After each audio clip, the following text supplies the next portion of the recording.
જય માતાજી મિત્રો, અમારા બ્લોગમાં તમારું સ્વાગત છે।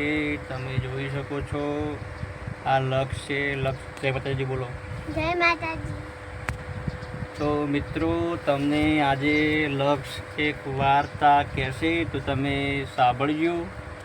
ચાંદો સૂરજ રમતા હતા, રમતા રમતા કોરી જરી કોરી રે વાલમાં નંખી વાળે મને વેલો આપ્યો, વેલો મેં ગાયને આપ્યો, ગાય મને દૂધ આપ્યું, દૂધ મેં મને પાયું, મોરે મને પીંછી આપી, પીંછી મેં ટેકરે ચોપી, ટેકે મને ગડુલો આપ્યો, ગડુલો મેં કુવાને આપ્યો, કુવા મને પાણી આપ્યું, પાણી મેં છોડને પાયું, છોડે મને ફૂલ આપ્યું, ફૂલ મેં દાદીને આપ્યું, દાદીએ મને લાડવો આપ્યો, લાડવો હું ખાઈ ગયો। તો મિત્રો તમને વાર્તા કેવી લાગી તે કોમેન્ટમાં જરૂર જણાવજો। તો અમારા બ્લોગમાં તમે બન્યા રહો। જય માતાજી। આ જોગણીનું મંદિર છે અને અમે બે સાપો રમીએ છીએ।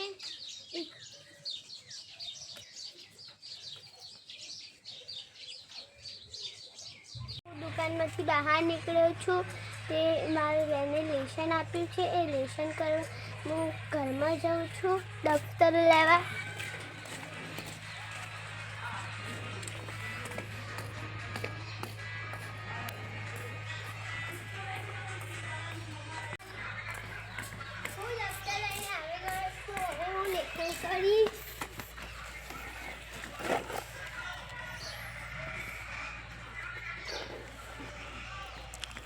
શેનું લેશન આપ્યું?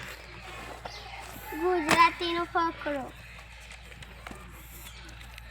ચલો તને લખો।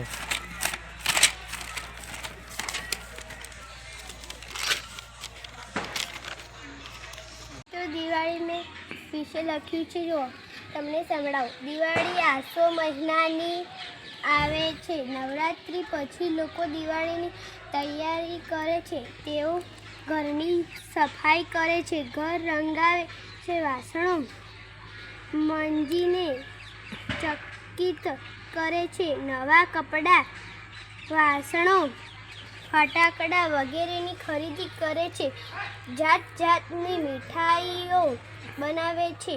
દિવાળી તહેવારમાં 5 દિવાળીનો છે, ધનતેરસ, કાળી ચૌદસ, દિવાળી, બેસતું વરસ અને ભાઈ બીજ। આંગણામાં સાથિયા પૂરે છે અને દીવા મૂકે છે, વેપારીઓ ચોપડા પૂજન અને લક્ષ્મી પૂજન કરે છે, લોકો દેવ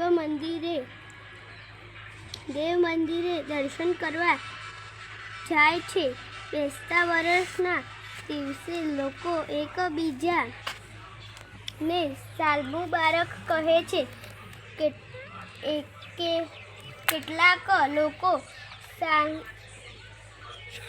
સાગસબધીઓને દિવાળી કાર્ડ મોકલે છે।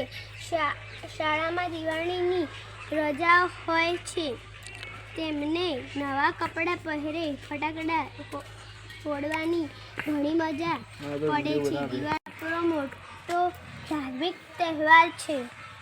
મારું લેશન પૂરું થઈ ગયું છે, હું દફતર ઘરમાં મૂકવા જાઉં છું।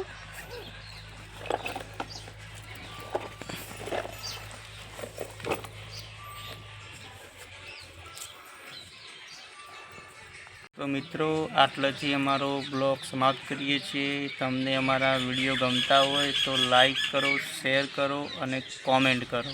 જય માતાજી। જય માતાજી।